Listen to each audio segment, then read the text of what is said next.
Cool. Today we are talking about multimodal creativity. So, in essence, words, sounds, and sights, maybe not in that order, but wherever you are coming from, the important takeaway is that you can move into any of these other types of creativity from where you start. I think that's really the gist of what we're talking about, but to contextualize some of those modalities, right? We here are writers primarily, so we talk about books, we talk about ebooks, we talk about, oh nice, Robin's up, cool. It's just sending an invite. We talk about, screenplays. We talk about articles, nonfiction and fiction, all sorts of things. But to extend beyond that, we want to think about imagery, because even as a book writer, an author, you need a cover. Maybe you incorporate photography or illustrations. And to extend beyond that, when you start to think about motion, screens, as we all walk around with them all day, you want to think about how to convey or translate these emotions to a viewing experience, which includes perhaps voiceover, characters, sounds, music, all kinds of stuff. So just briefly, up above, a couple of things. The last workshop recording is up on all your favorite podcast platforms. You can check it out wherever you like to listen to that. I just discovered that I'm over on Audible as well, so that's an option I'll start sharing from now on. Wait, what do you mean? I know you say the spaces you host and put them out as podcasts, but it just how did it get on Audible if you didn't know it was on Audible? That's my immediate question. The platform I use distributes to like 10 different ones, and I think Amazon changed up because last year they had launched a podcast platform, and I think they have kind of merged that with Audible, or maybe, that's my suspicion on the back end side of things. However, Audible had been doing podcasts, and my thought was always like, why launch another one?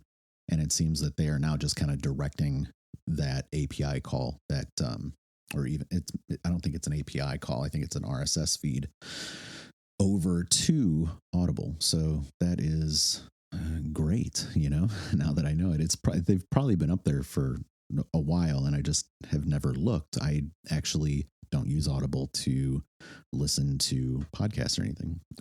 But that channel, Apple Podcasts, Spotify, a bunch of other ones. The list goes on. iHeart and Pandora, I believe, and just a wealth of channels. Additionally, I forgot to post that article too. I should do that. I'm doing one more day for a call out to authors that want to get into the North American fantasy based book sale. A lot of great submissions so far, and I think you can expect more as it is. Gosh, I have to go digging. I was very busy on here yesterday, so we'll get that article. I posted a writer's workshop article on my Substack that is up above in the nest as well. And then a couple of releases that I put out this month. One is an audiobook exclusive, a reading of The Eyes Have It by Philip K. Dick. And the other is my most recent ebook, short story fiction, Bloody Sepulchre. I would say take a look or listen or reading of whatever it is that you like up there, or submit a piece that you're working on that fits the prompt for the base book sale so we can get you in there. Heidi, update us on what you have been working on. That's what we'll start with today before we start to get into the broader conversation. Update what I've been working on. Well, I've been working on the audiobook. It has been the albatross around my neck for a year right now. It's really, and I'm not going to complain about it because that'll just make me nuts. I'm trying really hard to just like do it and not think about it anymore, but it's tedious. I'm just, I will tell you guys, we're talking about multimodal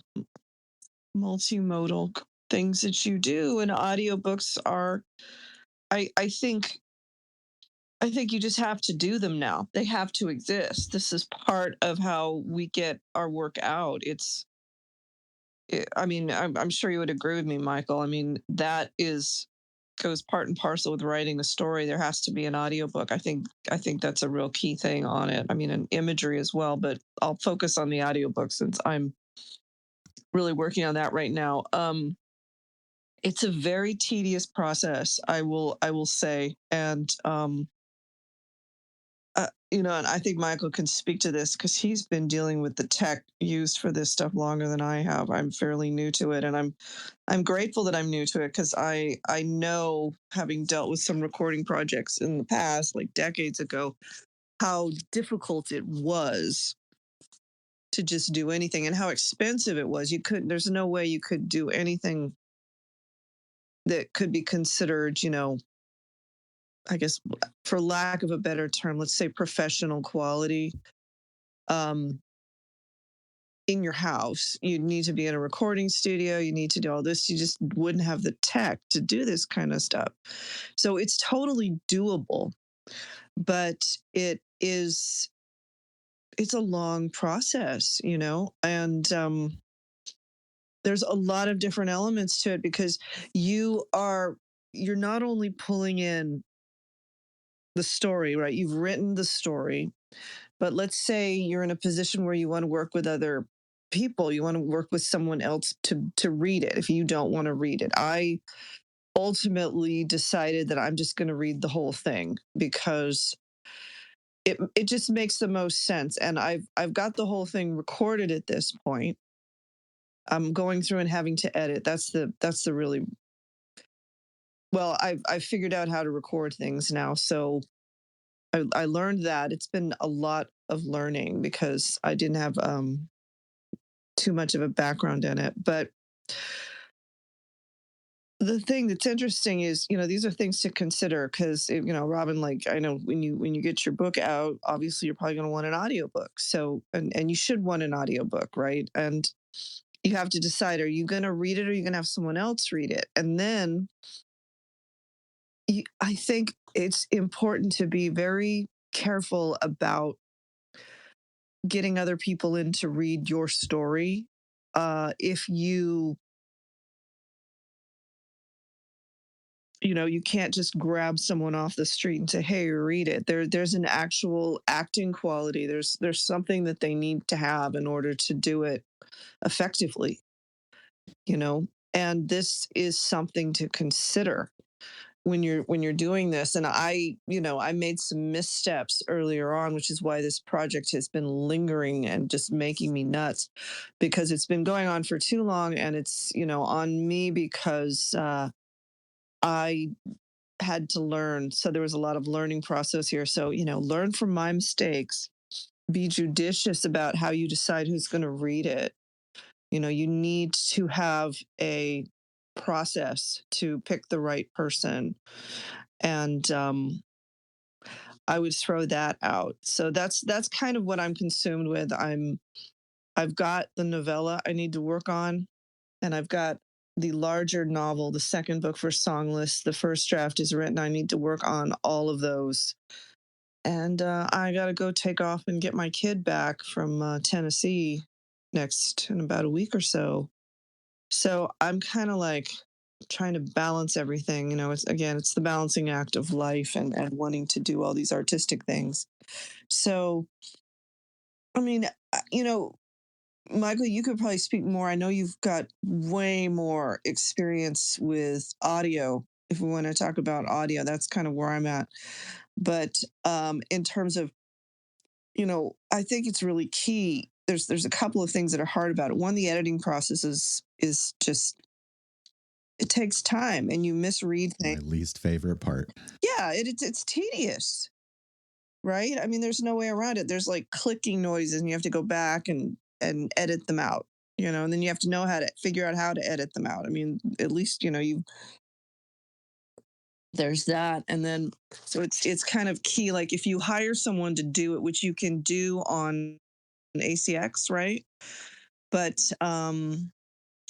the other thing that ACX does, if you guys don't know, is it's a 60-40 split. So when you put it up there, they get 60% of the door, shall we say, and you get 40%. So if you hire someone, then you can decide how to do it. You can pay them flat out, or you can, give them a percentage of the door, as I refer to it. But you're still at 40%, even just to begin with. So, I mean, that's another thing to consider. I mean, when you're doing this, I think this fits into this conversation because I think Absolutely. it's almost a necessity to have an audiobook at this point. And so you need to think more smartly about it than how I went about it. I tried a couple of things and they kind of blew up in my face. So I realized, that how I needed to do it. But if you can find readers on ACX. I don't know if you've ever worked with anyone, Michael. Maybe. I mean, how do you decide on picking someone to read your work? This is a good question. I mean, that we should, for this kind of thing to Well, explore. Do you? let's, you've said a lot, and I don't want to forget some of the important things that you started off with before we kind of get into the weeds on some of that stuff. I do agree. Having an audio book is pretty much fundamental at this point. I have been very vocal about my sales. At this point, I would say they're more than 2 to 1, a little more than 2 to 1. Audiobooks to paperback ebook. And that's because, I move for broad distribution. They're cheaper. They get into libraries and stuff. There's a lot of mechanisms at play there. And I would say the work aspect of it is a lot if you're not experienced with audio. And even though, I want to give Heidi props on what she's been doing because she has been hammering it over the last couple of months. I'm listening to the audiobook. I'm about a third of the way through as she's producing it and giving her notes on stuff. And let's be honest, your quality is very good. Your read is good. There are some production things that for a first time producer of an audiobook, working with the software, working with the hardware, the technology combination that goes into that practice, you're doing very good. The kind of the speed bumps along the way that you've encountered are, I think, fairly typical ones when it comes to working with other people. Now, I don't have other people reading my stuff. I have read for other people, which is, a great opportunity. I'm happy to do it when it comes along. It's not something that I think is easy to do. And I don't want to discredit what, anybody does in that sense, because it is really a partnership and you are working together. Now, for me, I'm not necessarily looking to get a share of the sales. I'm more interested in saying, like, look, this is the flat rate. You do what you do beyond that. Obviously, like if I'm participating in something, you also gain access to, me promoting it and, upon release and being able to talk up and move eyeballs and traffic and ears to it. But that's something that a lot of voiceover or voice acting or narrators don't do. You don't see that. I regularly listen to audiobooks and I look for them online to tag them or whatever. And a lot of them don't exist there. They're not doing any work beyond just the performance. That said, it is a lot of work which is why I don't love doing the production side of it. I don't like doing editing. Um, I like creating the audio drama side of it. I like doing the reading. Working through the iterations of a line is not a blast for me. I always say it's like editing drums, which is exhausting. You have to be really in tune with that process, and it's not fun. It's a really arduous thing. Now, when I'm listening to Heidi's audio reading, and it's something like 46 chapters, I think. Yep. For the most part, there aren't a lot of problems in there, in terms of audio quality. I think we found one chapter where it was, this should be redone. But beyond that, it's really just kind of like little incidental things. It's not a big deal, I wouldn't say. The thing about it too is now that you've basically got this one done for the most part. I know that you're kind of going over my notes and hopefully, spot checking some of that stuff to see if what I'm hearing is either present or not, ideally.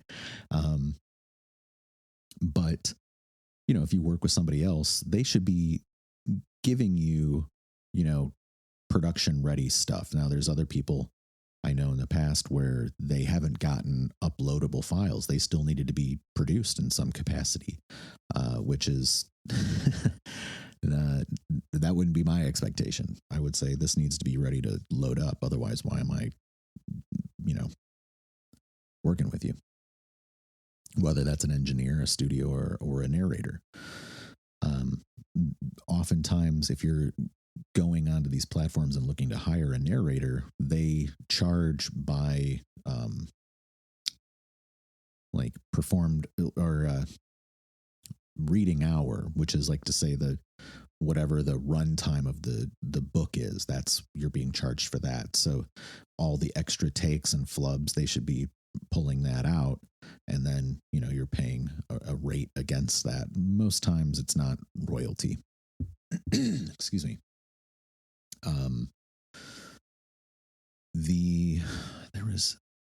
There was another thing. What was some of the last stuff you were talking about? Well, I think maybe it might be I think that's a really good point. If you are working with someone else doing the narration, I think most people doing narration, especially for indie books, are going to want a flat rate because they're going to want to, pardon me. They're not going to want to go in on taking the chance that it doesn't sell, to be blunt.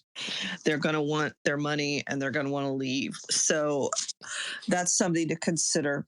And, Michael, you make a really good point. And about that, if someone is doing chapters for you, if they're doing the reading, they need to give you clean chapters ready to upload. And some people will not do this. They're going to try, especially if it's so. You should know that going forward. If they're giving you unusable material that you have to go in and spend, hours editing. And when I say hours, I mean hours. Because, if I record 30 minutes, if a chapter takes 30 minutes, 20 minutes, whatever, it probably takes me at minimum twice that time to go through and edit it.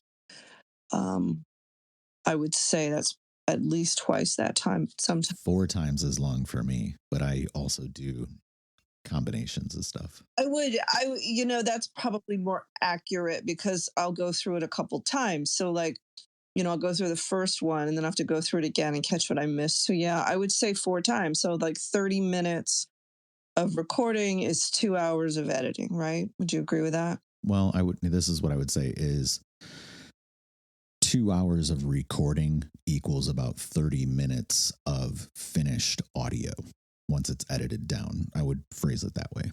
I guess I'm not, I'll edit out. I mean, I don't know how many people here plan to do their own audio. So for their book. If you do, I mean, this is a very detailed discussion of that. I mean, but yeah, I mean, when you're reading, if you make a mistake, don't stop and start over. Just reread the line. And so that's kind of what Michael's and keep going. So that's why he's talking about you're cutting out the bad takes. Let's add in there that they might not be bad takes either. There might be alternate takes. There may have been something that you learn about your performance or your choices as you're performing the line, and you decide to say, well, maybe I want to give myself this option. There's another thing too, where like when I'm doing these audio drama productions, there's parts where I know that I'm doing let's say maybe a group of speakers, and I'll record the line multiple times so that I can layer that in on the multi-track. So it sounds like a group, Then there's, let's say you're doing characters. Now, for me, what I do is I'll narrate the entire thing. And then I will go back and perform all of the lines in the voice for that character, so that I'm in character all the way through and I'm not jumping between things, which I think, it can add work, but it also adds consistency on that performance to where it makes it easier to remember the inflection and the tonality and stuff like that. That's very thorough. Me, I just wing it. Which is you'll probably, you'll hear it, right? You'll hear where sometimes my characters have different voices. I think I'm okay. I think it'll be all right. I wanted to add something. I just listened to Gone with the Wind. Okay. That thing was 47 hours long. So the interesting thing about it to me was I noticed in the last chapter. Now, as I'm listening to this is, I'm assuming professionally done. I think it probably was done in the era of audiobooks that you purchased on tape and listened to, and then Audible uploaded it. There's stuff like that up there. So what was interesting is I was hearing, my ear is now very attuned to it. So I don't know if your average reader is going to pick up on all this, but I was hearing all of the God, what's the term? My brain just it's just gone. Background noises. I would hear her hit the mic. I would hear certain, like when you're speaking, sometimes you'll get a clicking sound, like especially when you first open your lips to say a word, there'll be like a click right before the first sentence. And it's distracting to me at this point. But so I'm on going through listening for those clicks and trying to edit them out because they sound like lip smacking. I don't know, maybe you agree with me, Michael. It's like once you hear it, it drives you nuts. It is lip smacking. That's what it is. It's distinctly that. It is lip smacking, right? You get tongue noises.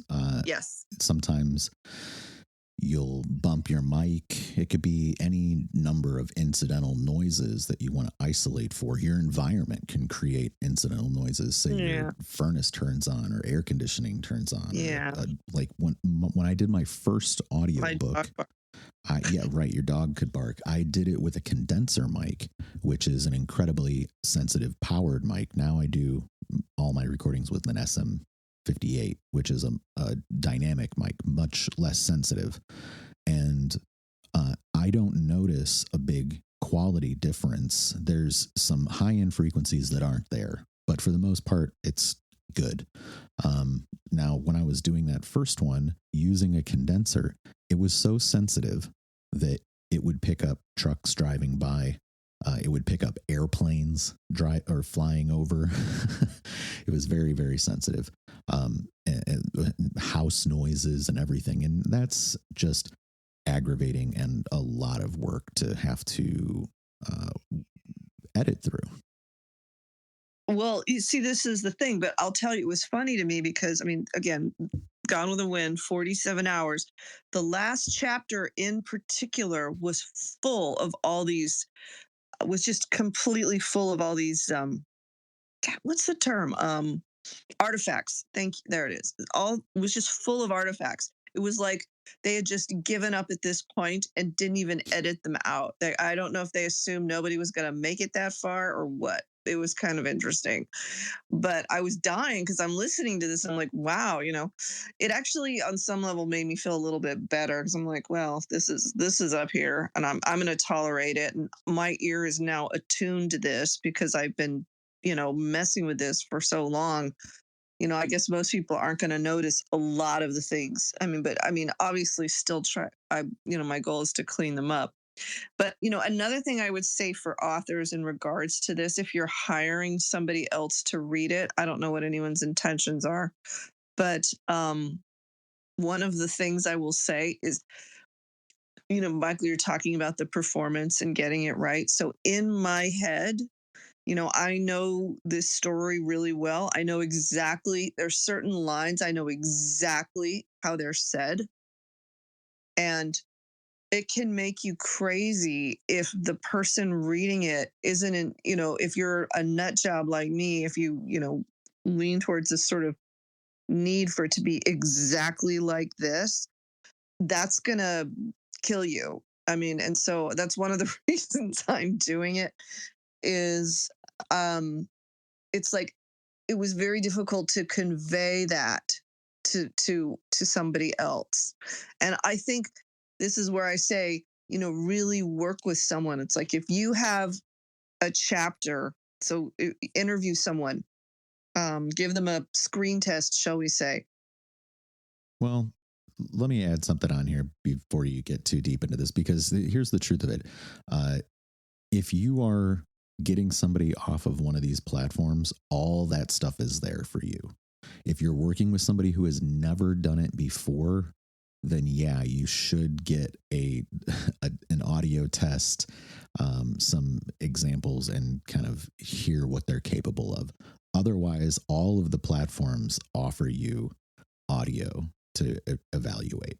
Yeah, I would agree with that, but I would add that, you are allowed, tell me if I'm wrong, but you're allowed to kind of give them a screen test. I can't think of a better term. And what I would suggest doing is it's like if I were to go back and say, I'm really going to hire someone, I know that I have a couple chapters that really need to hit a certain way. And I would ask them to give me just, an unedited, they could give me, an unproduced sort of test of those chapters so I could hear if they're hitting on what's going on. That's something I would do if I were going forward. And I'm just sort of saying that. Would you agree with that? You're allowed to do that, I believe. Give them a test. Yeah, sure. I'm not going to read an entire chapter for you. Okay, I get it. No, Yeah. well, that's reasonable to know.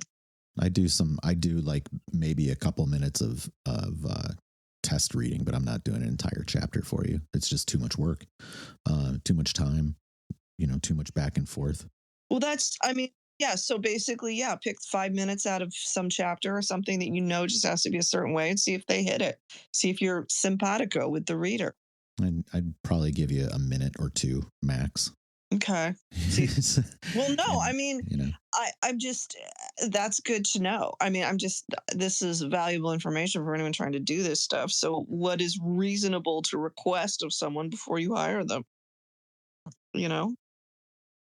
So I think that's kind of important to do. But yeah, in terms of the audiobook, it's a challenge. It's really, and I think it probably, I suspect it's going to go about 1,000 times easier and faster on my next round. I'm going to do the novella next.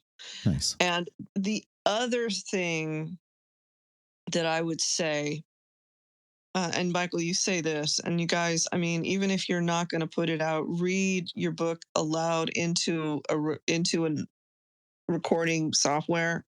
Read it aloud. When you're reading, you're going to hear all kinds of things that you want to fix. It's a great editing tool just on the side. Definitely. How long have I been saying that? But I don't know forever, but I'm going to say it again. I'm looking at things. There's certain things I would change. like crazy. I mean, I'll give you one that it's like I guess technically I could go in and do another edition of The Desert. I could do that. I'm not going to do it right now. I'm going to get this one out. But here's one that makes me crazy. So like as you may or may not know, like my male protagonist's name is Jack. So if he asks a question, I would end that with Jack asked. So as I'm reading this, I suddenly realize how much that sounds like jackass. So I'm like, brilliant, perfect. So this is like something I would have changed if I had heard it. Do you know what I mean? I would have had, asked Jack through the whole thing. There would have been no Jack asked. Because for those, I know, right, Robin? It's funny as hell. So, like, if any of you guys listen to the audiobook, you're all going to be hearing that and that alone. So, I mean, I try to get around it, but I'm like, wow, I mean, and it's subtle stuff like that. It's sentences, it's certain structures. It's like, oh, that word's kind of, things like that that you will catch if you listen or just not even listening to it, but actually just reading it aloud. And for me, I have to read it aloud into something I'm recording because if I'm just reading it aloud to myself, I will stop reading it aloud after about a minute if I even go that long. So I would suggest even just using that as part of your process in editing. I'll give a little bit of a report on what I'm working on right now, which is Bloody Sepulchre audiobook. It's coming along. Heidi has heard the unproduced narration only version. It's given me feedback on sound effects for the audio drama production, which is I'm going to have a first run of that out by the end of this week, because I went through and grabbed a bunch of sound effects and generated some other sound effects I needed. It's tough to find some sounds, and so these generative AI tools, they make it viable. Robin, I see your hand raised. I had a mop in my hand, and I had Clorox in the other hand. Mop all day long. Yeah. So I figured if I didn't have my earbuds in, I would have just destroyed my phone. So anyway, it's good to be here. First of all, it's interesting because, with this topic, I thought, whatever, I'll come listen. I'm not, not that I'm not interested, but I'm really into writing my book, blah, blah, blah. And I have to say, this has been very inspiring for me. And I'll tell you why, Michael and Heidi, about the audio.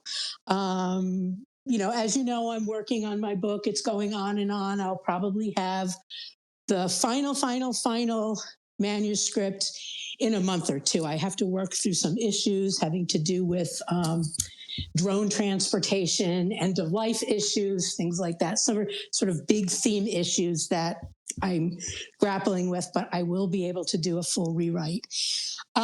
So that being said, the next step for me, obviously, is I'm doing it low and slow. I'm going to try to get an agent. I'm going to try to, get it published by a small indie press or maybe even a medium-sized press. But I'm already anticipating, the frustration of being done with a project and, waiting, the rejections start coming in. It's not, and I don't want to be bored, and I don't want to feel like I have, sort of nothing, and I'm just waiting for Mission Infinity to be published or not. So, listening to you guys about the, about audio, which, it's interesting to me. It's not really my wheelhouse. It could be, I guess.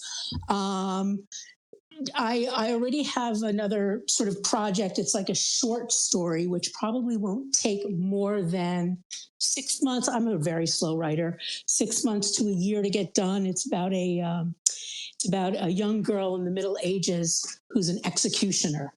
And so I'm going to go through that whole thing. What is it like being a young girl and putting people to death and, all that sort of cool stuff. What I might do, though, I'm thinking, instead of going low and slow with this, maybe I will sort of do I guess this is your version of self-publish. Just get it out on audio. Now, again, I don't know much about audio.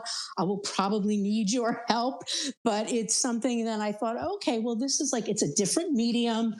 It'll keep me like alive and active and feel like I'm doing something good and really getting something out there rather than writing and waiting.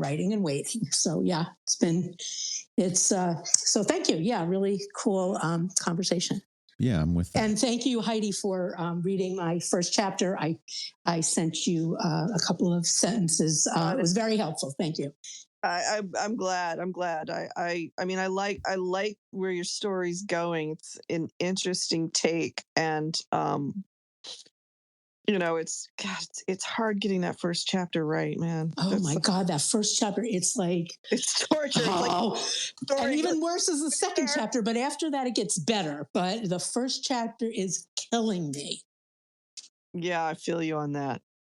I am a big advocate for what you're talking about in regards to getting more work out there and getting it done and not waiting for publishing to work with you. And that's to say, like, I spent January and part of February sending queries, and I'm considering doing that again next year, late in the year, for another thing that I want to do. But these are long time frames. That's to say that, like, if nothing happens from that, I will do it myself. I'm, getting traction with what I'm doing, and I want to see the rest of you all get traction with what you're doing too.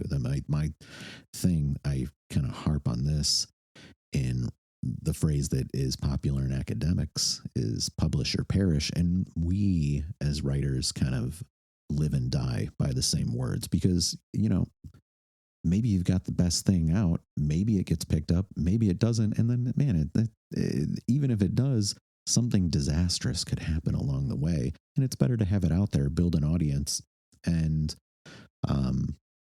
see what comes of it. So I really like the idea that you're going to work on the short story. I would also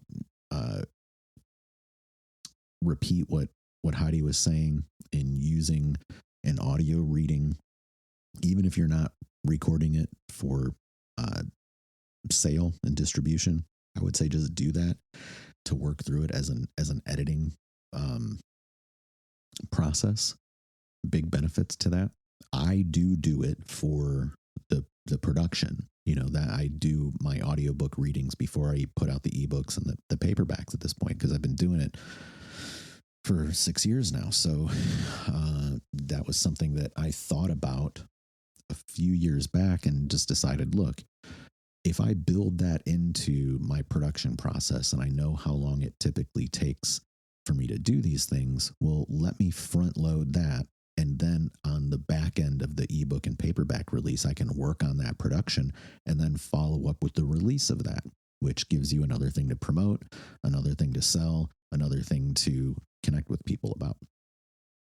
Thomas, you're up here. Give us a progress report. Tell us how you're doing. What are you working on? What can we expect? Well, all right. So sorry that I weren't able to answer earlier, by the way. It's my commute at 5:00, so that's basically why I can't answer straight away on a Tuesday at the minute. But yeah, progress. I don't really know what I've told you previously about my project at the minute, but I basically got doesn't matter. Yeah. Well, yeah, whatever you got going. Okay. So basically, I'm very close to finishing my second novel. My first, I'm currently getting an audiobook done via someone. I'm not doing it myself. So some of the things you're talking about was really relatable. And yeah, it's going well. He's on the last section now. Once he finishes this bit and I check over it all, we'll be moving on to the last chunk of the first book, which will be brilliant.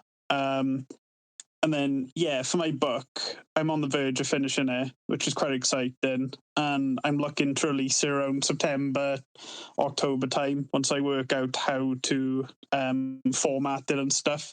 I didn't do it for my first book because I did vanity publishing, which I won't do again. Happy to help with that if it's something that you want to line up about. Yeah, so some of it I'm not sure about. I'm doing it off Wordsy because I want to do it in Garamond, and Readsy don't take it. So yeah, because I've seen that some people use Readsy to do it. But anyway, yeah, it's it doesn't seem too ridiculous at the minute, but I haven't done any fancy stuff yet. So yeah, it's all looking really positive and quite exciting because I'm getting towards the end of it. But yeah, it's taken me about 3 years with breaks in the middle, basically, to finish it off. So it's quite exciting. Yeah, very cool. 3 years for a novel doesn't seem unreasonable to me. It would probably take me longer even than that to get one out. I also am a slow writer, and the entire process of research to audio performance and everything, and design and distribution and layout and formatting, all that stuff, it takes work, takes time, and it is what it is. Happy to hear you're making progress, though. Sometimes I need to remind myself that I do it because I enjoy it. Yeah. And not make it such a labor. Well, it's a labor of love, I think is the phrase. Yeah, 100%. So let's extend into some other things. We're talking a little bit about design. And for me, that also touches on a point Thomas was talking about, which is font selection, formatting. Font can endorse the character of a book, right?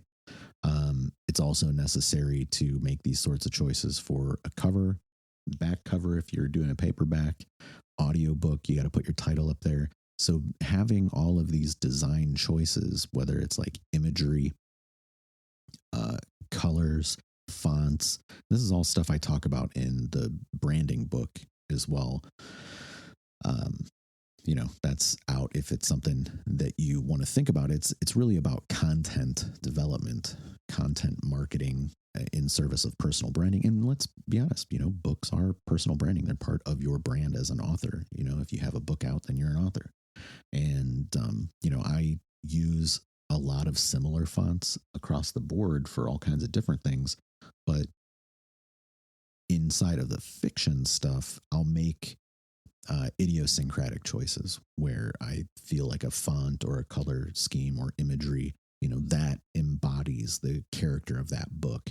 Or if I'm doing a series, then I want to make sure that I come back to that same font over and over again, whether it's for like promo materials or the book or what's being used inside for the layout. And again, there inside of layout, let's talk about like the Chicago 1893 book. Let's talk about the Exploring Our National Parks book, heavily image-based, perhaps more image-based than word-based, depending on which ones you're looking at or what you're focused on. And these things, you can then pick them up and use them in other purposes for promotional videos or a video series, a documentary, perhaps, if you're doing that sort of work.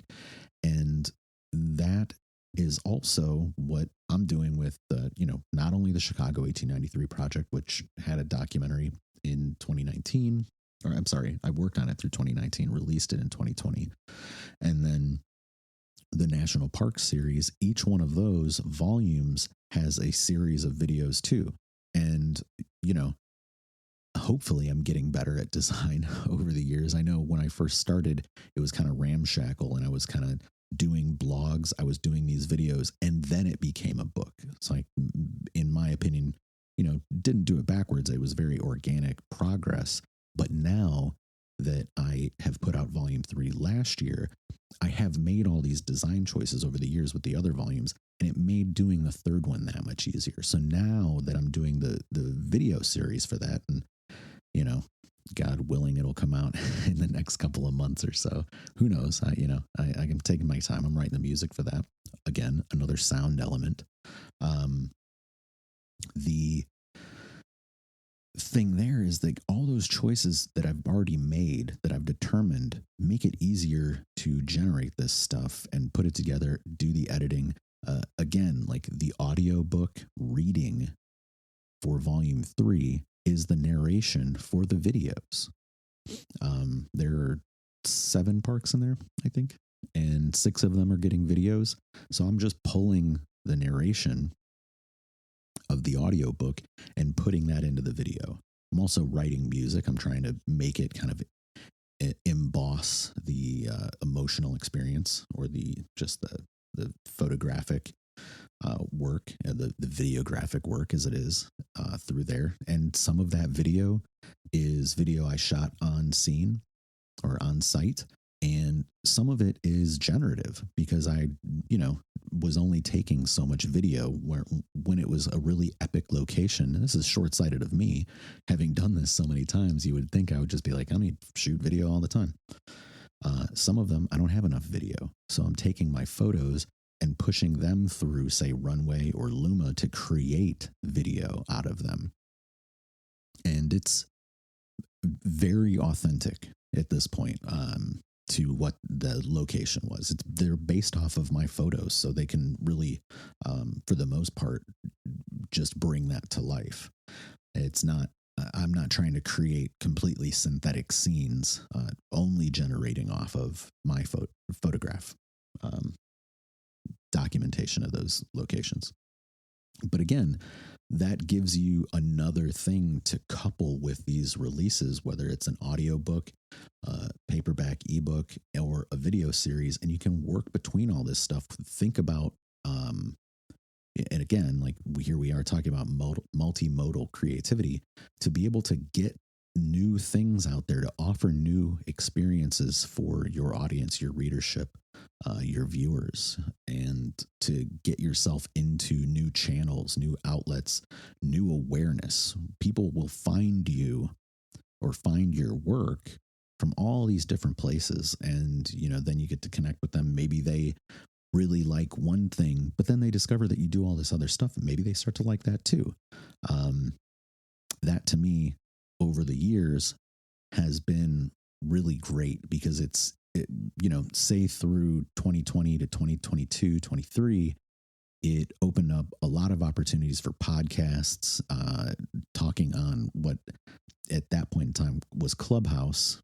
Here we are on Twitter Spaces, but Clubhouse kind of kicked that off in a popular way and was running around that scene talking, my books and documentary and stuff, and talking about creativity and talking about writing and media and all the rest of the things, much in the same way that we talk about them here, though ideally, we're really getting after a program or a itinerary that serves you guys. You keep coming back, so that's the thinking, right? I don't know if there are any questions about any of that stuff, or if anybody else wants to speak on their experiences in terms of formatting or layout or any of that we've kind of touched on a little bit. Well, I would say with the ebooks, I wouldn't spend a lot of time doing layout for an ebook because I believe it just reroutes it. That's been my experience. So it strips out my fonts and puts in its happy little ebook font, unless you do it as a PDF. Right. Which I wouldn't do for a ebook that doesn't have art in it. It needs to be placed in a certain place. You want it to be, so it moves basically. Reflowable. Thank you. Reflowable. So the reader can change the font and all this stuff, right? So if you're just doing an ebook, don't spend a lot of time on layout because you don't even have control over the font from what I can tell. Tell me if I'm wrong, Michael. Maybe I'm just, inept, but well, let's That's the thing if you're doing reflowable. And I've only done one reflowable ebook, which is the most recent one, Bloody Sepulchre. All the rest of mine have been PDF conversions. So the font that I pick is the font that goes up there. I like that. And yeah, if it's reflowable, you'll lose your font. So that's something to consider. Sorry, Thomas, did you want to jump in? Sorry, I was just going to ask, like, what is the biggest difference between formatting for an ebook and for a paperback? Well, because I haven't really tried doing an ebook yet, so sure. I'm just curious to hear your experience before I even attempt that. So let's talk about a couple of things. If I'm doing a nonfiction book with a lot of photography in it, then I want that to convert exactly how I laid it out, because the captions or the information on a particular page needs to accompany that image, and I don't want that to change. I wouldn't say I'm the best person in terms of layout and formatting. I do the best I can, and I create the experience that I want to create. That said, there's, what is it? Kindle Create is the piece of software. They just opened up a new option earlier this year. I think I posted it into the group too. It is a kid's book layout option. So there's 4 in there. There's like reflowable, which I would say is great for text only. There's PDF conversion, which is basic 1-to-1 translation of your PDF to, page layout in an ebook. Then there is this kids option, which I can't speak to because I have not even played with it. And then there's a comic book format, which to my understanding allows for the pictures to be kind of like tapped on, and then they'll blow up to full screen size. So even if you have a page laid out, you can tap on any one of the individual photos and kind of get into the details of that to see the artwork or the captions, the word bubbles and stuff like that that are on that scene. That's the short of it, because again, like, I haven't used kids and I haven't done comic book layout, though that is something on my mind for some stuff. I'm playing around with the idea for different things, and we'll see if I can fit that in. I really don't think it's going to happen this year at this point. So that's at least my experience with it. And I know Heidi uses Illustrator. I think that's kind of overkill, but that's what she's comfortable with. And are you picking on me? No, I'm not. I'm saying, like, use the thing that is easy for you, but also, like, don't make more work for yourself if you are, just because you're unfamiliar with how other software works. Don't make it a grind for yourself, or additionally, don't incur extra costs for things just because you're comfortable with something else. No, I'm not picking on you. I'm just saying, for me, I'd like to keep the cost of doing this stuff as low as possible, because then, it's all gravy beyond that. And like, let's say, like, you're working with an editor, that's a big cost. If you're working with a graphics person or a formatting person, those are additional costs. And, these are all at the indie level. They're all boutique choices that people, your customers, your readers are making. And let's set you up to come out ahead, in the grand scheme of things. In my defense, I have Adobe's the gold standard for all this stuff. So I know it's, you pay money for it, but it is what it is. But I will say this is a thing that it's harder to use.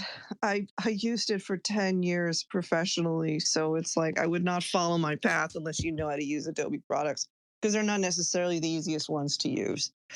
But I will say this, I have myself set up now so that I spent a lot of time getting the layout right, but I have templates now. So for every book going forward, all I got to do is dump it into the template. It's not going to be the challenge that it was the first time around. Everything gets to go faster now because I built all this stuff. So yeah, I mean that's the other reason I'm going to stick with it is I can take, like, I'll do the novella next. I can take that and dump it into the book template. I have my font set up. I have everything set up. So, but again, I wouldn't necessarily, I wouldn't be a proponent. I would not tell someone to go use these products to use Adobe unless they are, they really want to learn how to use them because they're not easy. I mean, I was using for 10 years. I still have trouble with them. So it's, you know, yeah. I mean, Michael has a good point. I'm an outlier, and I'm a little snobby about my need to use Adobe products. So there it is. Just call it what it is. But I like them. They are the gold standard in the industry. If you were having this done through a professional publisher, they would be using all the Adobe suite. There's no way they would use anything else. And that's just how it is. So I just feel the need to do that because it's what I like and it's my vanity or whatever you want to call it. But my understanding is a lot of these products, you can get some really good quality stuff out of them. I tried playing with Canva. I really didn't like it. Canva should not even be considered a professional tool, in my I opinion. would agree with you. It annoyed me because it's so limiting. You know, it's funny to me. It's like Adobe products, you can do just about anything in say, InDesign or Photoshop. You've got a tremendous amount of flexibility, but you have to learn how to use them and they can be challenging to use. But I found Canva even more challenging because it was so limiting. It wouldn't let you do things. And so thus Michael's statement, it shouldn't be considered a professional product. And I would totally agree with that. I mean, it's basically just kind of a, here you can do these things within our templates. And that's fine for some stuff, but for me it was annoying because I already knew the power of these other products. I understood the flexibility that they had that Canva wasn't allowing me. Now there's probably some stuff in between. And I'm sure, Michael, you have the list because I think that's kind of your zone that you're talking about. And you're right. It's like, you know, if you're trying to make money in this situation, you have to consider your costs. So, I mean, you make all reasonable points. I'm just unreasonable when it comes to Adobe products because I kind of want to be in that zone with them. So that's my thing. I don't know what to tell you, but I mean, I do think when you're talking about layout, when you're doing the hardcover, when you're doing the paperback, you have total control over that because you submit it as a PDF. So and you said this already, however it looks is how it's going to look. You keep all your fonts because you're basically just giving them images. You're not giving them a reflowable text, which I understand, which is why the ebooks have to change font, which is why they throw it into things. It has to be something that will reflow. And you don't want to have font errors, and you can get those things. I mean, you'd be surprised the weird stuff that can happen. I have a thing where for some reason between the letter F, it adds an extra space with the font that I use in my books. But it doesn't do it in text. It does it in like a headline thing. It's the weirdest thing. I can't figure out how to get around it. I've messed with the kerning, all this stuff. It's fine. I've just accepted it as a quirk that I kind of decided that I liked because I couldn't unlike it, shall we say. But I mean, in terms of layout, I mean, you should, but I will say this, you should think about your fonts. And you should think about your font type size, what it looks like. And you should think about how it comes across on the page. You should think about white space. You need to think, all of these things are going to make your paperbacks or your case laminate, your hardcovers, whatever you're doing, look professional.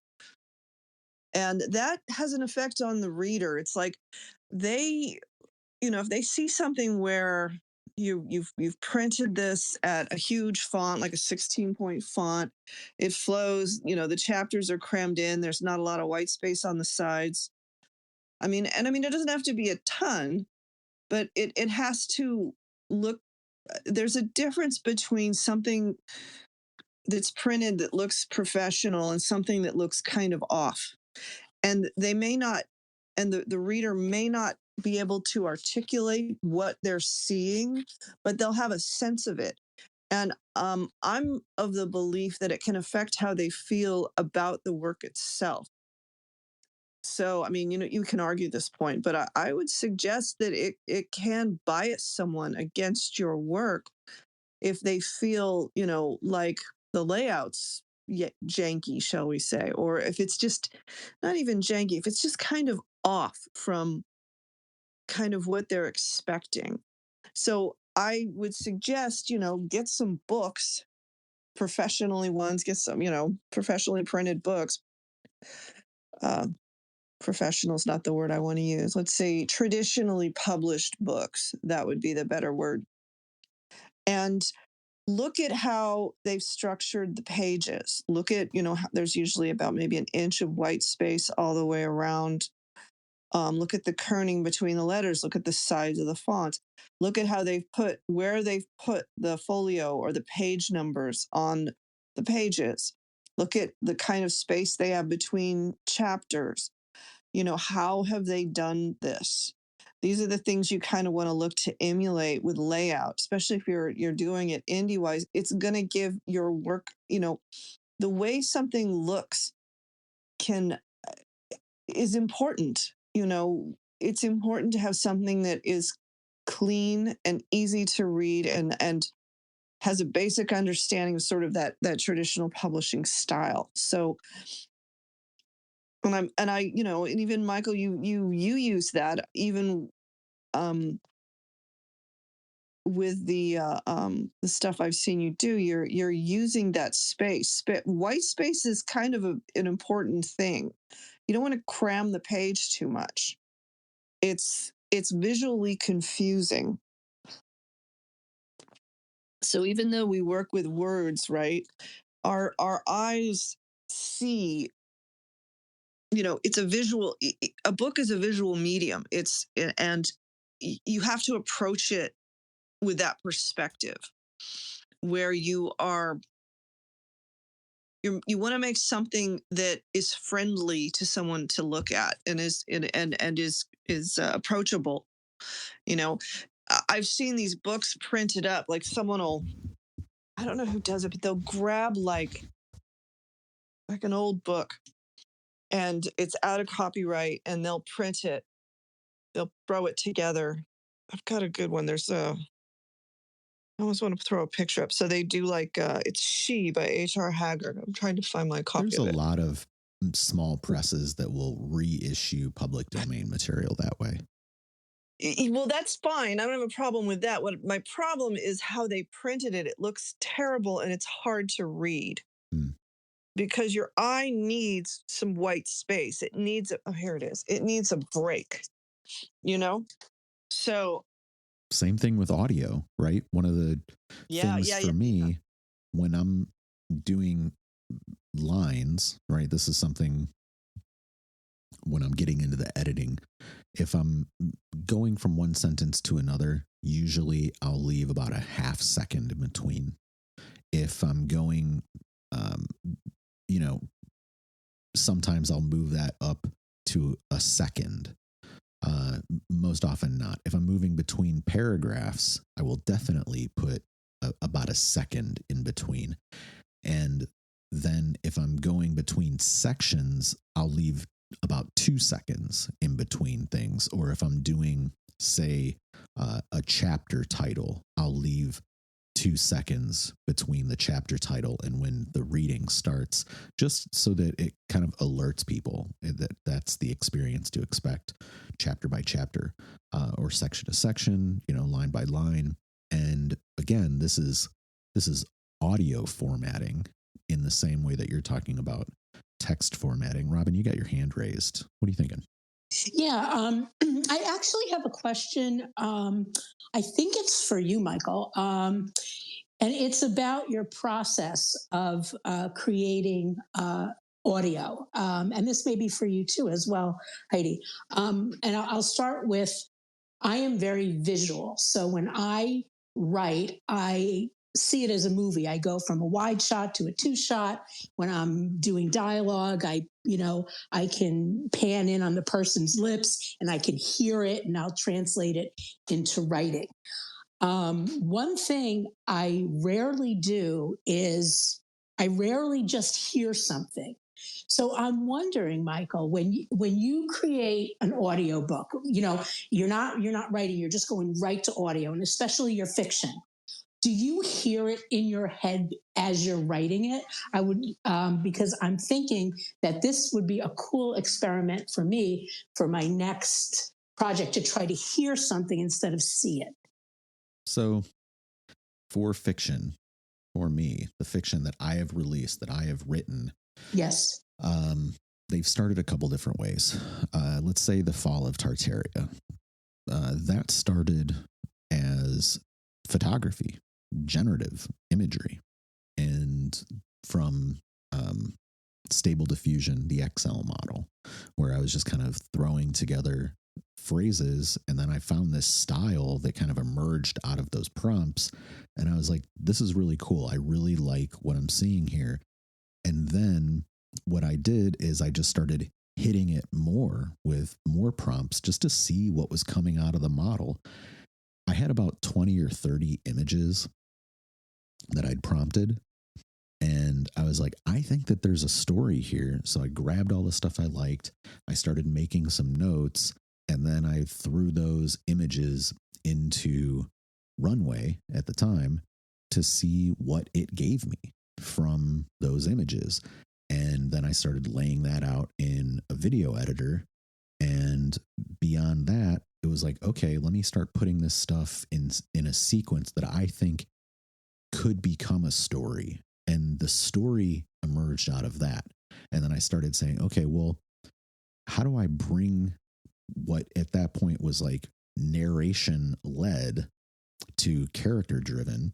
And so I picked out and isolated a few of the characters that had come out of the model and said, let me get more of them and put them into roles to drive the story. You know, what would they be saying? How would they be interacting to drive that story? And then I'm writing their dialogue and I'm generating the voices, the readings of that dialogue, and then setting those characters into motion for lip sync off of that dialogue. And then putting that into my video editor and saying, well, where are the holes? And, you know, with the AI Film Gorillas, that team of people evaluating that, I think I went through maybe 12 iterations of that film before it was released. They were saying, like, this seems like there's a little bit of a logic jump here, or maybe you could add this in to kind of give us, you know, some more story or just a stronger transition, whatever. Once that was out, then I went back to everything I'd written, printed it out, and then I started actually making hand notes on it to say, what isn't here in editorial that is on the screen? And it was a lot. I think what I had total was maybe 1,000 to 1,100 words. And once I started doing the editorial process, then it became, I think, about 1,800 to 2,000 words. So inside of that, building that up so that the story that was on screen was on the page, the next step was laying it out. And I was saying, okay, well, what things in this story, because 2,000 words, let's be honest, is that's short even for a short story. I said, what images from the short film can be put into this thing to help convey or connect people to these characters? You know, the princess, the king, the engineer, the fortune teller, what scenes, you know. And there was actually one thing that really had only, in words, I built it out a lot, but on screen, it was action, right? And that's hard to do with stills. I did it with the generative model with Runway, and nothing originally that I'd prompted in terms of the images had what I needed to put on the page. So I actually went back to the model and prompted a new image, which was the beginning of the tidal waves coming through, and created that image. So then once I had that written, then I went back and did the reading of it, the audio reading of it. Now, that's just one example. Some of this other stuff that I'm working on that didn't start as video, when I'm writing it, I do see it cinematically, but I'm not necessarily going through the same processes that I go through with the video side of things. So let's say like Relic the Element, Relic of the Aztecs, Bloody Sepulchre. These are all things that I see these scenes in my mind, but when I'm writing them, I'm writing it first, and then I'm performing the audiobook as an editing process and a performative process for the audiobook, and not so much as a writing process. Now, there are people that use dictation software, and they will just verbalize, and then that's, doing speech to text, and then they'll go back and edit that copy. That's not how I work. I like the idea. I would love to try and do that. I'm just not really a stream of consciousness sort of writer. I'm a little more plotting and research oriented and very selective on words and stuff. And for me, like, having to rewrite a bunch of times is effectively the same as just thinking about what it was that I intended to say at the outset. If you're going to spend a bunch of time having to do rewrites, then effectively, you could spend that time, you could front load that work in terms of thought, as opposed to trying to fix something that is perhaps not right anyway. I'd rather just spend the time thinking and make it right. So I, work with outlines very heavily, and will start to kind of like plug things in as they emerge and I think of them. I write very non-linearly. Let's say Bloody Sepulchre, extremely non-linear writing. Had an extensive outline for it, wrote the end of that story basically first, and then I had the introductory scene and the final scene that was clear as day to me at the outset, and then had the outline and basically plug stuff in over the course of like a year, to where little bits and pieces would come to me as I was working on it, and then sent it to beta readers. They give me some feedback, I plug some stuff in, keep kind of building it out to the word count that I wanted. And then even once I was doing that audiobook reading, there were, I would say, maybe not quite a dozen line changes that I made as I was doing the reading, and really using that as like a fine-tooth comb over those sentences where there were just like some little bits of phrasing, or maybe I wanted to change. So there's like some Spanish phrases in there as well, to where I was like, that's actually a good opportunity to use the Spanish instead of the English. So I changed a few of those things as well. And that's kind of, I would say, the process for fiction for me. I hope that answers some of your questions or gives you some ideas. Yeah, it sounds like you go from sort of iterative image, and then you end up audio. You don't hear it first. I wonder, is there anybody else here who hears it first? Well, I know what the characters sound like, if that's what you mean, like in the sense of like, if I have particular characters, like a female character, I know that it's going to be a female character. And when I'm hearing their lines, I'm hearing it as a female red line or a male red line. Or if there's age elements to, in addition to like gender, you hear those things as well. So yeah, I would say in that sense, yes. But in maybe like the performative sense, no. What do you mean by hear it first, Robin? I mean, like the Well, story starts yeah. rolling in your head. Yeah, yeah. Like for me, I'm very visual. I see it and I translate from from my imagination. I write down what I'm seeing in my mind, in my mind's eye. I don't hear it first. Even if there's somebody screams, I don't necessarily hear that scream. And that's probably why when I watch movies, I'm not very aware of soundtracks. I'm much more into watching it. So what I meant is sort of, see if I can describe it, like if you could close your eyes and just hear a story, could you make up a story in your head just by hearing it? Like you would in an audio, but you're creating it. You're not hearing it from a different source. It's coming from your brain. I don't know. This seems a little bit like two ships passing in the night. I think we all do that to sum it up. I see it.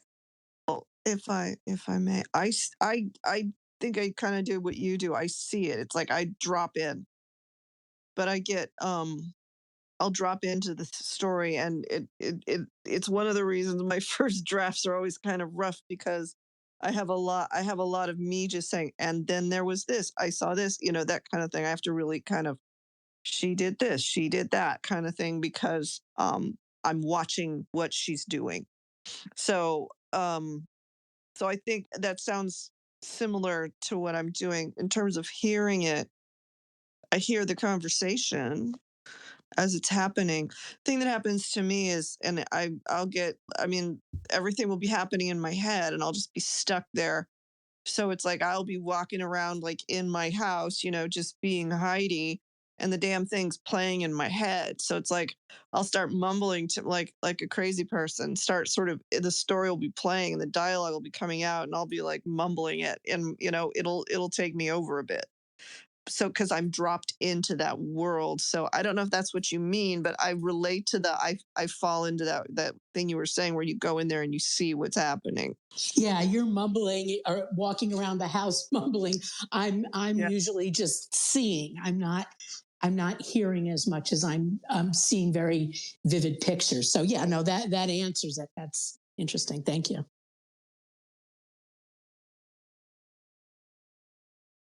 Hey, Plane Runner, how you doing? I'm doing okay. How about you guys? We're doing all right. Good. Good space today. Where are you at? How's it going? Well, I actually just wanted to chime in to answer Robin's question. I think I get what she's asking. I'm not 100% sure, but I think if you look at a lot of the little short stories that I've posted over the last couple of years, a lot of them start with a line of dialogue, and that happens to me quite often, where I'm not even sure what story I want to tell yet. I just have a line for some reason, and I have a sense of, I've sort of fallen into the middle of this conversation, and I don't know. I don't even, and I almost build the entire character around that one line. Or at least that's the motivating incident, so to speak, is just, why did this character say this? Where you'll hear the line and then it's like, okay, where are we? Who are we dealing with? What is the crisis that this line is either driving at or resolving? So I guess in a sense I do hear that. It's almost, I don't know. I mean, I know you're very you're really strong in terms of image, and I've read your work, and you set your scenes really well, or you've got something that is really sharp in your mind's eye that you're trying to get out on the page. And I try that occasionally too, because sometimes I have a pretty good sense of what I'm looking for. But I'm also one of those guys that like when they do the sort of, picture an apple thing, I'm not the far end where you're really, really got all the detail. I'm maybe like one step over from that, where it's a little hazy.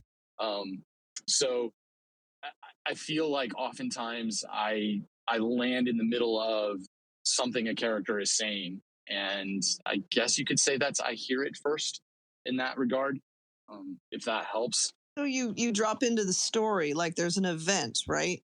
Yeah.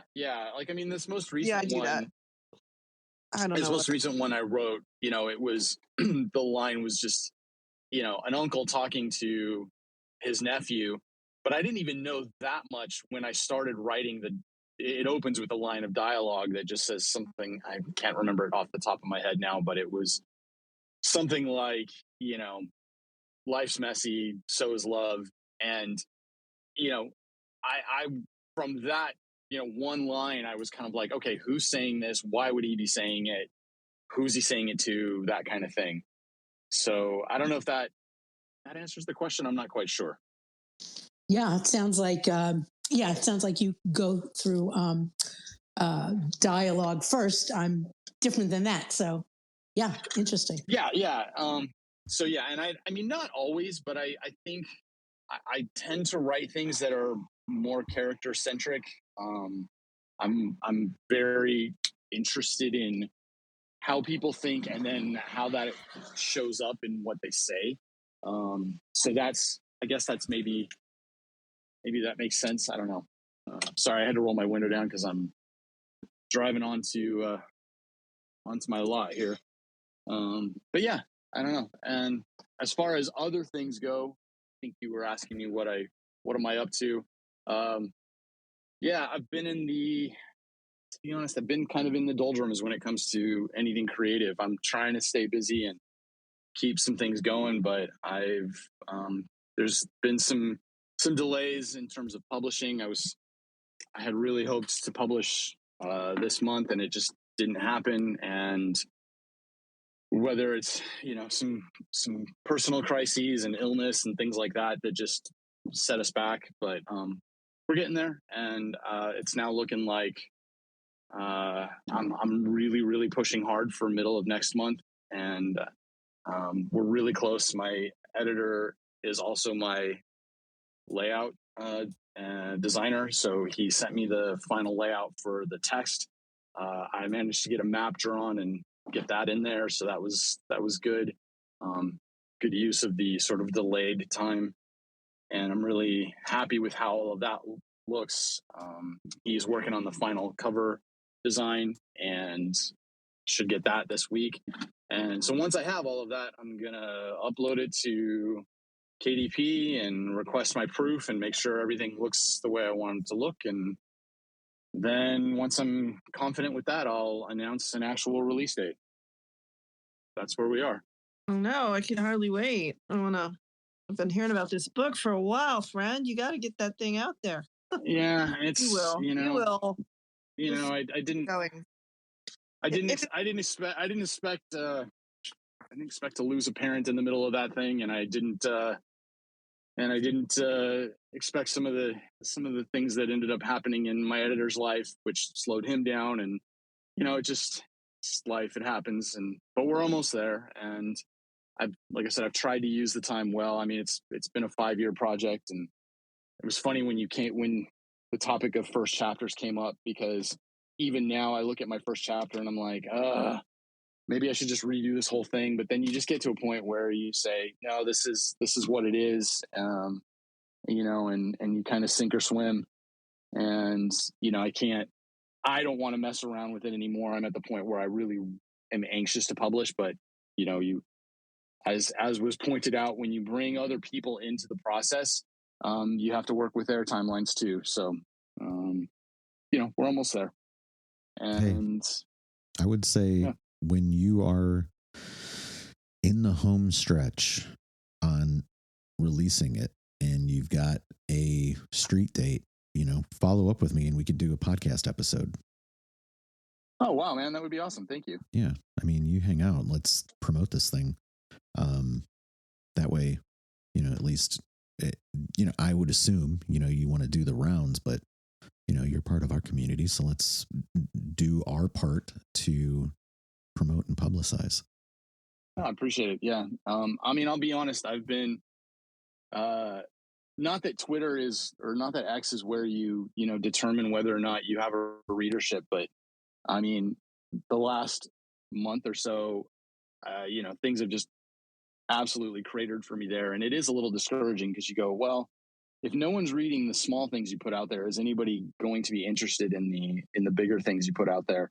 And don't pay attention to X. It's all messed up right now.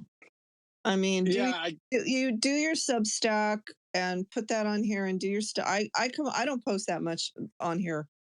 I mean, I was like growing like crazy, and then it all just ground to a halt. And there's a bunch of stuff going on this platform that it's just been taken over by a bunch of scammers, basically. And Michael probably would really go. I don't want to go off on that too much, but I will say, don't get too defeated. I'm having the same problem with the audiobook. I've been working on this thing for over a year. It's driving me bonkers. So I feel you. I'm going to get it done. Just keep on swimming, as they say. In terms of X, it's a mess right now, wouldn't you say, Michael? I mean,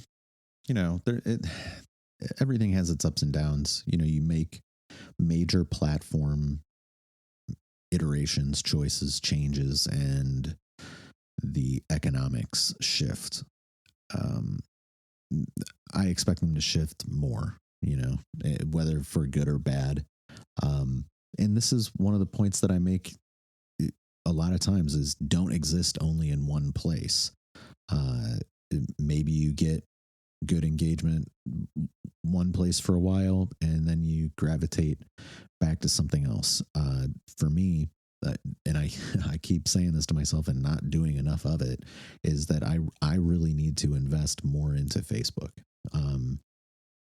My Chicago 1893 page is on track to pass 2,000 likes, followers, or whatever this month, which is very cool. It has organic growth on its own. I have a few other pages on there that get just organic growth because of keywords or whatever. And I try to, move eyeballs between those things on their channel and move eyeballs off of those channels or to other locations. For me, Twitter is really the number one platform feature is Spaces for me. In addition to group DMs, I whether one is better than the other, tough to say. Group DMs do a lot of work, a lot of heavy lifting. And then Spaces obviously is that's a real relationship when we can hear each other's voices and kick around ideas in real time. I value that. I've been doing social audio since like 2018. Before Meerkat was out there and Periscope was out there, I was doing live chats and pushing this stuff out, because I thought it was cool. Beyond that, I am a multimodal creative. So sometimes I'm words, sometimes I'm images, sometimes I'm video, sometimes I'm audio, and having all these different platforms to be able to release this stuff, promote this stuff, publish this stuff, and move attention between those things is vital for me as a creative, just at a baseline as a creative, as somebody in the marketplace of ideas and media also. I would say those are all critical tools for me. I cycle through analytics most days, I would say. And, you guys follow me or pay attention to the stuff I'm doing. Like I have a weekly schedule, not quite a daily schedule, but at least a weekly schedule, a monthly schedule for sure. Where, every Monday you can expect a podcast. Every Tuesday you can expect to be talking with us here. Every other Wednesday I host the writing, publishing, and authorship space. On Thursdays I'm doing the Film 3 thing. Fridays, engagement is not good in general. Saturdays engagement is not good in general. Sundays, again, like a little bit better. I'll I'll kind of share things out on those days, just so that like people that are hanging around or, you know, doing stuff they're busy with in their life, maybe they catch something, they listen to a podcast, they read an article or whatever. You know, again, like monthly, I'm putting out these writing articles. Monthly, I'm putting out an audio book. I would say every other month, basically, I'm doing an ebook, and some of it's new, some of it's reissue.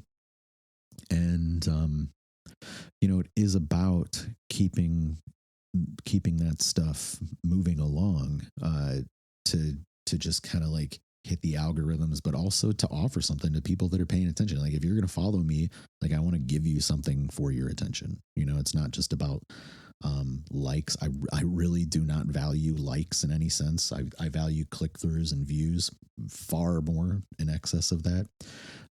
You know, if you're on my mailing list and you're reading my stuff, when I send that out, like, thank you. That's awesome. I send out the article once a month on writing. I'm sending out podcasts for interviews for people that spend the time to come in and talk with me, whether it's about books or business or marketing, branding, and whatever, you know. That's very cool that people pay attention to stuff, or watch things or read things and like buy a paperback book and bring you onto the bookshelves of their home, or put you on their television when they're watching things on Amazon Prime. You know, all of those things are cool. And like for me, it's about saying like, I'm going to keep creating this stuff because people have made an investment in me as a creative. So I have to keep continually giving them something new to reward them for their attention and for, you know, giving me a chance to do this stuff. I think that like, don't get bogged down by the numbers and the analytics. Again, like I said, I check this stuff most days, but I'm across the board. I exist all over the place, or I'm doing different types of experiments, you know, like the audiobook experiment for this year, doing one a month. I'm not going to know how that pays off until next year. About this time, I'll finally be able to see like, well, what was worth it out of all this stuff, you know? But you have to do these experiments. You don't know until you do them. I don't want to assume that people care about what I'm doing just because I'm doing it. You know, they're going to dial in on the messages or the media that they like. But you gotta keep showing them that you're showing up and that you're going to keep making stuff for them to check out and pay attention to your development. Stay interested, watch your craft, maybe comment on it, maybe share it with other people or whatever. Like that's all part of it. That's, to me, you know, speaking in the writer's parlance, that's the authorship side of things, is like, you know, staying in the arena and continuing to issue new things. Some stuff doesn't land. Some stuff lands better than you would expect, and you don't necessarily understand why, but you say like, all right, well, maybe there's something else I can do that's you know, in that space, and let's see how that does as a follow-up experiment. We redo the experiment, so to speak, and you know, maybe it's a little bit different. We have a control and we offer up a little bit of variance in there to see how it comes out. You know, again, I've been talking about this on this space for the last year. I started tracking the analytics for my books last year at about this time. And that is what indicated to me to do the experiment on audiobooks, because I was not aware of how many more audiobooks I was selling than paperback and ebook. So I was like, well, let me drill down into that and see how I can really like make a larger catalog. I mean, you know, to use the phrase that Heidi and I have been talking about, like the critical mass of offerings that are out there. So I went back and looked and said, like, I had tracked 3 stories last year, recorded 3 stories that I had never put out. It's like, all right, let me get that stuff done. Can I break apart some of the media that I've done already and reissue it? I'm doing that with some of the national park stuff. Do I have some other fiction, short story material that I'm writing, that I'm working on, that I can get out the door? You know, yes. So like the Anunnaki video that I put out in February is going to be a short story and an audiobook with the audio drama production. I think in June. The Bloody Sepulchre story. I've been working on that for a long time. Let's get that out the door. Make sure that's, that was on target for, since late last year. I knew that was going to happen. But how can I stack up this stuff? Make sure that like my production schedule can manage that goal, and then doing it. I want to put out another paperback this year in the fall. I've been doing that every year since 2019. I'm on track to do that. Hopefully I get there and get that out the door. I don't want to break my streak, but these are all things that you have to consider. And when you try and, it would be very easy for me to say like, oh gosh, I've bitten off a little more than I can chew. But it was in November, December when I was thinking about this, that it's like, I think I can actually manage this because I've kind of got my process down to the point where like, if I have such and such by a certain date, I know to hit my street date, here's all the promotional materials I want to have in terms of like press releases and articles and video for promo and all the rest of this stuff. I've kind of got this like, I've got an agenda for that stuff. And I know that like for an audiobook, I want to have that. If I want to get it out by the middle of the month, I need to have it done by the last day of the previous month. And there's so many things that I have kind of in the hopper that I'm able to cycle through this stuff and tweak dates for release and stuff. So like as it is, the only thing that is not a total for sure wrap is that paperback, because it's the biggest project that I have on the schedule for this year. And do I think I can do it? Yeah, I think I can do it. Have I got it? Have I even started layout yet? Not even started layout yet. I still need to kind of jump into proofing the editorial a little bit, trying to dial in some of the bookend chapters. It's a nonfiction, and get that in shape so that it does what I expect it to and want it to, and can put it out there. So we'll see. And I think, for everybody here, like if you're working on short stories, if you've got a collection of short stories, put it out, gather that stuff up and get it into a collection, or put them out individually as ebooks and put them out into KDP. Like you don't know what'll happen. Or if you've already done that, maybe start to do audiobook readings for them or whatever. Try this stuff out. Well, that's the thing, right? I mean, your stuff's pretty short. Like Bloody Sepulchre is a half hour. I mean, and think about it. People who, I mean, there's an advantage if you can write shorter like that. Unlike me, who likes to, go on for ages. I like to see if I can, compete with Margaret Mitchell and, Tolstoy and all this stuff. But I digress. My point is, like, consider this. It's like someone's like, they're walking in Costco. They're going to be in there an hour, half hour, something like that. And and I do this all the time because the grocery store is annoying. Costco is very annoying, especially if it's busy. So I put one AirPod in and I put a book in so that I am half there and half not there. It keeps me sane. So if someone's selling, I mean, what are you selling Bloody Sepulchre for? I mean, KDP price is pretty low by time, if I'm not mistaken. So I don't know what the audiobook price will be. It sets that, and it'll be just over an hour. So whatever their rate is for that. Ebook price, it's $2.99. I'll do a sale on that at some point. So yeah. Point is, so like, an hour is perfect, right? I know it probably takes me an hour to go shopping or something. So if I'm on Audible and I just want to listen, I want something going, I want to listen to something. I kind of want to get a story in. If it's an hour long, that's perfect, and it's probably going to, I'm willing to pay, 99 cents or whatever they price it at. It's probably going to be under $5 would be my guess easily. I would pay, say, $3, $4 to just have that running, and then I'm done. It's not like I haven't, bought in too much, something like, you've got to really be devoted to do some of these longer reads. Most of these stories, like, people love the little romance novels. Those go 6 to 12 hours, right? So you can listen to those just by wandering around the store. Those are books that aren't demanding much. But I think Michael's got a good point. If you want to throw some stuff up that's an hour long, that's pretty easy to throw together, relatively speaking, compared to something that's like 15 hours long. There's another thing to add on to that too, Heidi, is that Amazon KDP is now offering AI reads for audiobook production as well. Are they? Yeah. Wow. I'm not using that, obviously, I probably but won't either, because I like to be crazy. I don't think I'll like it. I'm too much of a nut job about how I like things to sound, evidently. I've discovered. But in this whole process, seriously, you laugh, but it's truthful.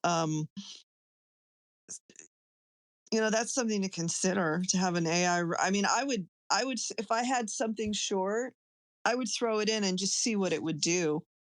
I love play. I mean, this is another thing to consider with your multimodal creativity. AI is your friend. here's the downside though. It's locked to their platform. You can't then take that production and distribute it on other channels. Well, you're kind of locked to their platform anyway, because they make you sign a 7-year contract. No, you're not. It depends on if you choose to do exclusivity or not, and I would advocate for you to not. Well, it's 20%. They get 80% of the door then if you don't do exclusivity. I mean, it doesn't matter. Well, it does. I'm gonna do this one this way. I hear you, and I understand why you're saying it. But honestly, where else is anyone buying an audiobook? Lots of places. Well, I don't know. I mean, like here, I'll pull up my stats right now, just to hit it. Let's see. So, like for my audiobooks, because I have this stuff all kind of channeling through. So out of all my audiobooks, a third of them are from libraries, which Audible does not give you access to.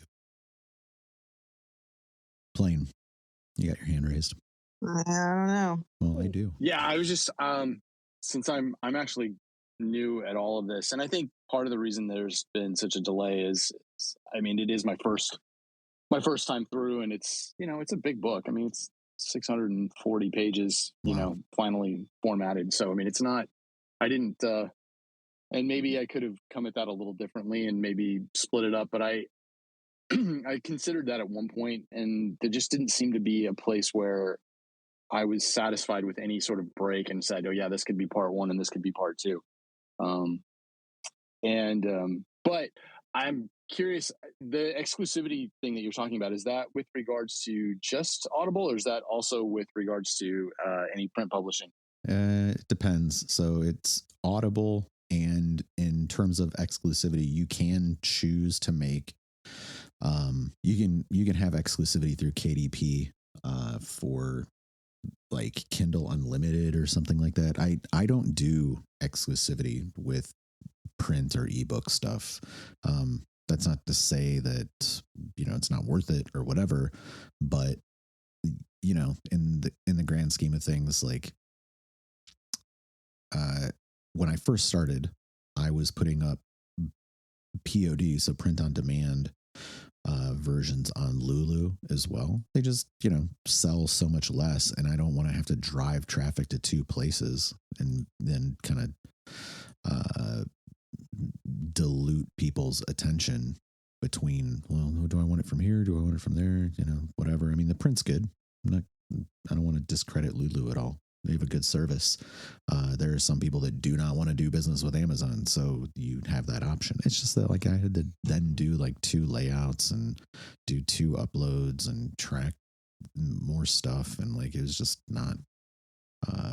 It's not really like the benefit, wasn't really there for me. So I chose not to continue doing that after the first couple of years. Yeah, no, that makes sense. And I mean, I made up my mind a while ago that I was going with KDP, and at least at the outset, I'm only doing a paperback release because I think I may do a sort of deluxe hardcover release down the road a little bit and add a little more. I would heavily advocate for you to do that ebook in addition. You're making a big ask, and like, not only in terms of page count, but the cost, the print cost and everything. So yeah, I would say consider that. I will. I mean, I'm not opposed to it. It's more, you're just doing a lot of this stuff on your own, and time is a factor. And my, basically once I get the paperback out there, I'll go to work on the ebook version, and I'll follow along with that. It's very easy to convert them fairly quickly. Yeah. I don't go on. I pretty much stay with Amazon, and I have mixed feelings about it. But I'm a combination of I've only got so much bandwidth. This is another thing we're kind of coming to the end. But in terms of all of the options you have, it's like you have to kind of limit yourself because you can only do so much. I mean, you can do everything, but the thing is, you can't actually do everything. So, I mean, and I think that's an important point to consider with all of this.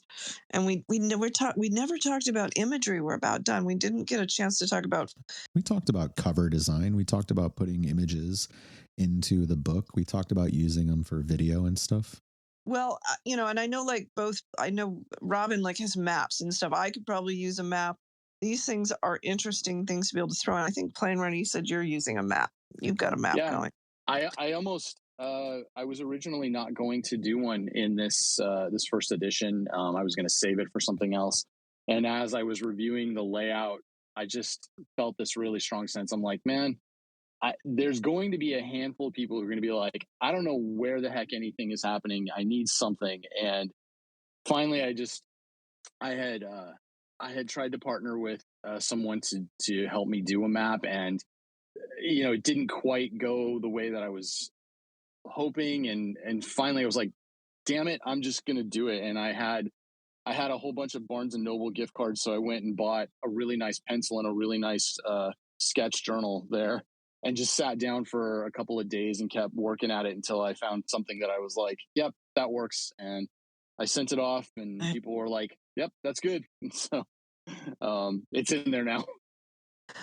Excellent. I need to consider that, but I will lose my. See, this is the thing. It's like I could benefit from such a thing, and I'm thinking about how I could do it, but it's like I've got to get all this other stuff done.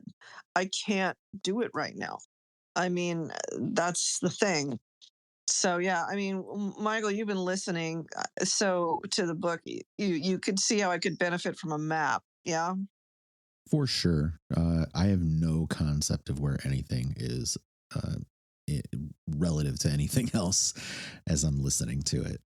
Thank you. Appreciate that. Well, I mean, that's just the nature of imagination. And yeah, I think that's like a pretty consistent experience across the board with fantasy in general. Yeah. It is what it is. To speak on maps, I love them. I've got one in each of the national parks books. Well, I mean, yeah, of course. If I can say, Heidi, honestly, I am not an artist, and I am certainly not a cartographer. But it can be as simple or as complex as you want it to be. I knew I did not have the time to go mess around with things like Incarnate and all these other map making softwares. So I just played to my strengths. I was like, I'm going to just sketch this thing out until I find something that I'm, happy enough with and gives people the information they need to track the story. And I mean, I've read your book, and I feel like you've got various locations, but I think if you just were to give a general layout of like, okay, here's where the valley is, here's where the fort is, here's where the sea is, that can be really helpful to people. It does not have to be, I mean, you do not have to recreate, Tolkien's map of Middle Earth. It does not have, I have a big map that I drew for myself for my entire world. And then I realized that the vast majority of action in the first book doesn't take place anywhere else except this like quarter of it. So I basically drew the map for that quarter and just left some vague references to like, hey, that other stuff is over here, kind of thing. Yeah, I know. On my free time, I'll get right on it. I could do it pretty easily. I know exactly what I would do because I've been thinking about it in the back of my head. But, I don't know how the heck I'd stick it in an ebook. And then I'd have to, oh my God. What do you mean? Well, that's fair. And I only spent I spent maybe a grand total of 4 hours on mine. And when you see it, you'll be like, oh yeah, that looks like a 4-hour map. It's, but that's all I needed to do for this particular story. So yeah, it works. Putting images in ebooks very easy. Also, particularly if you're using Illustrator. Well, I'm gonna have to think about it. I know, right? Thank you very much. I am going to finish the audiobook before I do anything else. That is my goal. And basically it has to be done. I need to finish the audiobook before I can add to this situation. So I don't know what to tell you. But the fort is on the other side of Mount Belmoc, and the valley's on one side of it, and the fort's on the other. So there you go. That's basically all you need to know for the first one. Huge. And the desert's in a different realm. Boom. There you are. Nice. That's exactly how I imagined it. That's basically it. It's just, I mean, I should, but I like the idea of doing it. Robin's got one too, and she did it really simple. I mean, she's got it where it's just she's renamed the continents. Yeah, I did mine quick and dirty from Canva. I'm not very good at the vision, drawing. I can't draw stick figures really. So, I just pulled up a world map on Canva and I renamed the continents, and I just had to have it because my readers need to see right up front that they are on our Earth, but it's 100 years from now, and everything has different names. But I actually even got very frustrated with the. I use a free Canva. Things were moving. Every time I would hit my cursor, all the continents would shift. So, but I just felt like I needed it, and I just put it in there, and that's it. I just needed to. Well, no, I think sci-fi fantasy. I mean, it makes sense, right? It makes a certain amount of sense. I think I can get away with it. I mean, well, it's done now. I'll create something probably before I put the fort out. Oh, and by the way, with Songless, I didn't feel like I needed a map. I felt like I could sort of see or invent where things were. So for me, it wasn't necessary. No, maybe it's just the boys who have trouble visually. Well, you're not far off there. I mean, this was definitely. I actually ran a poll on this at one point, and it was the dudes who were like, "We want maps," and I think that there is a certain expectation when you're saying, I have created this world, come see this new world.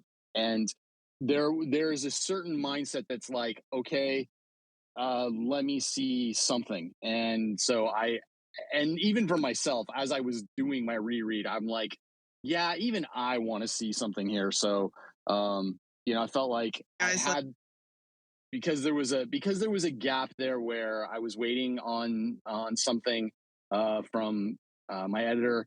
I thought I have no excuse other than the fact that I'm scared of doing this, but I'm like, nope, I'm just going to do it. And so all of that to say, it did not take me that long. When you see it, you will think, yeah, this really didn't take him very long, but it was an honest effort. And I really did try to make something that fit the world. So even the Tolkien map is not that detailed.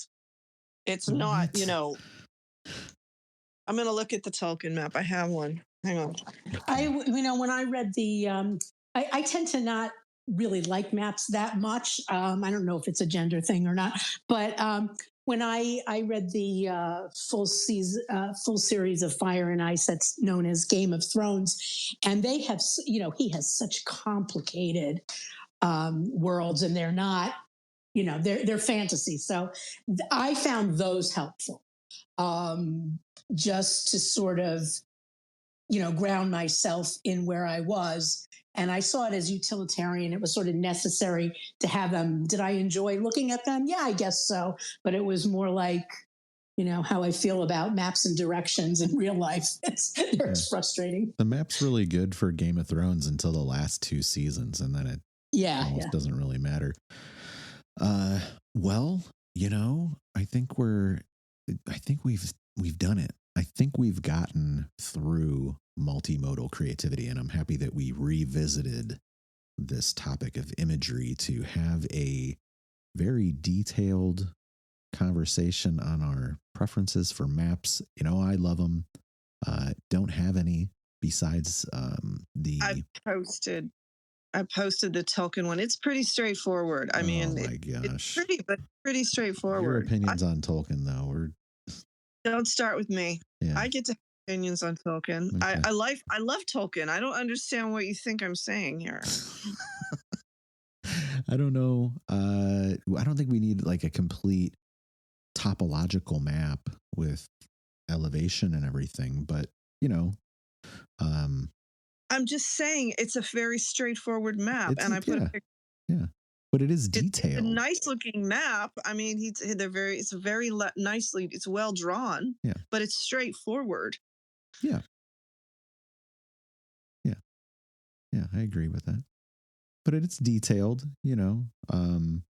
There's a map a friend of mine put into his book called Sheepskin, which I would say is very, very basic, rudimentary, elementary, perhaps even you might say. Good map.